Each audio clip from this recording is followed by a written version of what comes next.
ప్రియులారా, మన ప్రభు అయిన యేసుక్రీస్తు నామములో మీకు శుభోదయం. ప్రతిదినం ప్రభుతో అనుదిన ఆత్మీయ ఆహారం.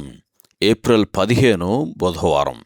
నేటి లేఖన పట్టణం సామెతల గ్రంథం 10వ అధ్యాయం 16 నుంచి 32 వచనాలు. నేటి ధ్యాన లేఖనం సామెతల గ్రంథం 10వ అధ్యాయం 19-20 వచనాలు. విస్తారమైన మాటలలో దోషముండక మానదు, తన పెదవులను మూసుకొనివాడు బుద్ధిమంతుడు. నీతిమంతుని నాలుక ప్రశస్తమైన వెండి వంటిది, భక్తిహీనుల ఆలోచన పనికిమాలినది.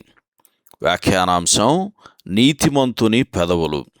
వ్యాఖ్యానాంశం: నీతిమంతుని పెదవులు.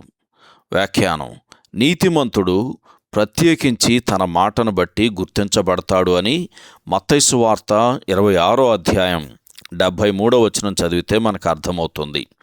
మూర్ఖపు మాటలు, బుద్ధిహీనమైన పోకిరి మాటలు పలకకుండానట్లు ఎఫెసీయులకు రాసిన పత్రిక 4వ అధ్యాయము 29వ వచనంలో, అలాగే 5వ అధ్యాయము 4వ వచనంలో రాయబడినట్లు మనము నీతిమంతుని మాటలకు సరిపడినంత శ్రద్ధను కనబరుస్తున్నామా? మన మనస్సులోకి వచ్చిన ప్రతి తలంపును మాటలలో చెప్పే అలవాటు మనకు ఉంటే గనక 19-20 వచనాలు ప్రత్యేకంగా మనలను గూర్చి చెప్పబడినవే. కానీ నీతిమంతుని నాలుక ప్రశస్తమైన వెండి వంటిది, అది మాలిన్యములన్నిటినీ వడగట్టి విలువైన దానిని అందిస్తుంది.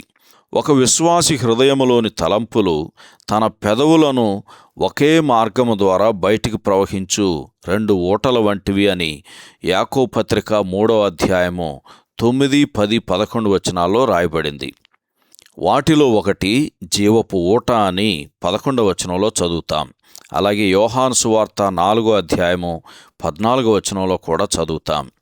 ఆ ఊట అనేకులకు ఉపశమనాన్నిస్తుంది అని 21వ వచనంలో చదువుతాం. రెండవది పాపముతో నిండిన శరీరానుసారమైన ఊట. ఇది ప్రతి విధమైన చెడు తలంపులను వెలికి తీస్తుంది.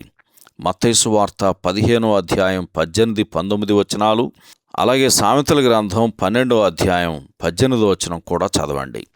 మనం ఎప్పుడు మాట్లాడాలో లేక ఎప్పుడు మౌనంగా ఉండాలో జ్ఞానము మనకు బోధిస్తుంది అని 141వ కీర్తన 3వ వచనంలోని ప్రార్థనను చదివితే మనకు అర్థమవుతుంది. నీతిమంతుల అంతము భక్తిహీనుల అంతమును గూర్చి 24 నుంచి 30 వచనాల్లో పోల్చి చూపబడింది. భక్తిహీనునికి విపరీతమైన భయం ఉంటుంది అని 24వ వచనంలో చదువుతాం. అయితే ఇది దేవుని గూర్చిన భయం కాదు గాని అర్థములేని మూఢత్వముతో కూడిన భయము. ఇదంతా అతని మనసులో వెనక మెదులుతున్న మరణానికి అతడు సిద్ధంగా లేని కారణాన కలిగే భయము అని యోబు గ్రంథం 15వ అధ్యాయము 20-21 వచనాలు చదివితే మనకు అర్థమవుతుంది. ఒక క్రైస్తవుని దృక్పథము దీనికి ఎంత భిన్నంగా ఉంది. అతడు ఇప్పుడు జీవించుచున్న లోకములో దేవుడు అతని నీతియుక్తమైన కోరికలన్నిటినీ అనుగ్రహిస్తాడు. అతని భవిష్యత్తుకు సంబంధించి అతని హృదయము శుభప్రదమైన నిరీక్షణతో ఆనందిస్తుంది అని 28వ వచనంలో చదువుతాం. సహోదరుడు జాన్ కోక్లన్ శుభములతో వందనాలు.